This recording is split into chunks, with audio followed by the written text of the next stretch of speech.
I'm going to start with this one. It's an extract from a story I wrote called Brand New Ancients. Nice one. I don't do it anymore, so this is an exclusive. I didn't mean for that to sound like, aren't you lucky? I was just trying to think of something to say, because to be honest, I'm a little bit nervous. But if you acknowledge that, it becomes endearing. Is that right? Is that right? Don't know if that's right. In the old days, the myths were the stories we used to explain ourselves. But how can we explain the way we hate ourselves? The things we've made ourselves into, the way we break ourselves into, the way we overcomplicate ourselves. But we are still mythical. We are still permanently trapped somewhere between the heroic and the pitiful. We are still godly. That's what's made us so monstrous. But it feels like we've forgotten that we are much more than the sum of the things that belong to us. The empty skies rise over the benches where the old men sit, and they are desolate and friendless. And the young men spit, and inside they are delicate, but outside they are reckless. And I reckon these are our heroes, these are our legends.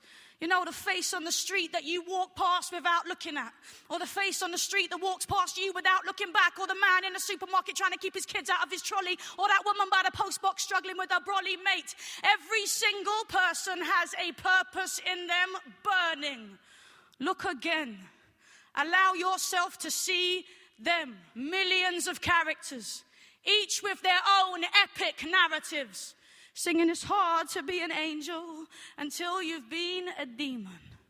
All right, let's focus. So it's dusk on a weekday night. The kids scream and fight in the road, the cars slow at the lights. The young men whistle at the girls, get sworn at, pan out slowly, draw back here. This street, this road, this house, here. Kevin slowly moves about. He puts his plate on the table and he pours the stout slow from the bottle and he sits, he's about to eat. But first we see him eye that empty chair. Where is she? She's not there. Kevin checks his watch and he shrugs his shoulders, looks back down at his egg and soldiers. The photo on the mantelpiece shows them both. Romantic beach excursion from the hazy past. And Jane is beaming. And Kevin clasps her hand in his. He's smiling gently. My wife and I, he sighs, feels empty. So here we have them. This is Kevin and Jane. And Jane is bored now, ready for change. But Kevin don't see it. Steady and plain, get on and get by type. Don't mention your pain. All right, so let's meet their neighbors. This is Mary and Brian, and she's sick of his lies, and he's sick of her crying. In fact, if we're being honest, they're sick of the sight of each other, and there's no point in trying. They haven't been happy in years. Now, Jane never knew she had a body like the forest in the rain, but she felt all that change when she heard Brian say her name, and now shame is ripping through her belly and her brain, leaving her in pieces with these secrets to contain. You know, lust, heavy in the hands and the guts. The trust was once there, now it's gone, all crushed. Her marriage was robust, to the point it was gathering dust, but now her blood gets hot at the thought of his touch, and it's no big deal, right? Just a crush, just one night, this can't be love. But nights, weeks, months is good. She's such a fool, she hates the things she does. She tries to call a stop to it, but wakes up in a fever, sick for loving. She cannot sit still. She's getting changed, the panic, thrill, the chill. She's lipstick in the cab. She's at the hotel bar, she's had a couple. Now she's smiling, touching. Tonight we are not wives or husbands. Tonight just us, just this, just crush me. Finish me tonight, man, love me. Poor Kevin. See him, dignified, resolute, head down. A monument to the cavalry of men who have never let down a friend.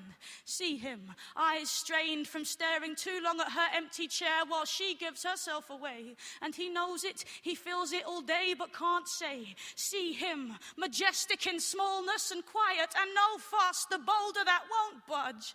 He crumbles inside, but stays robust, supportive. Oh, Kevin, your altar is covered in moss, the inscription's distorted. Embossed long ago it read once, stay true, even when others do not. Kevin breaks through the rock of his silent self-loathing. Kevin climbs into his clothing and heads out for work. And man, nobody told him to live life this way. But this is his calling, not romantic enthralling, not frantic, not falling head over heels, no, more clawing, one hand at a time up the precipice, fighting for breath.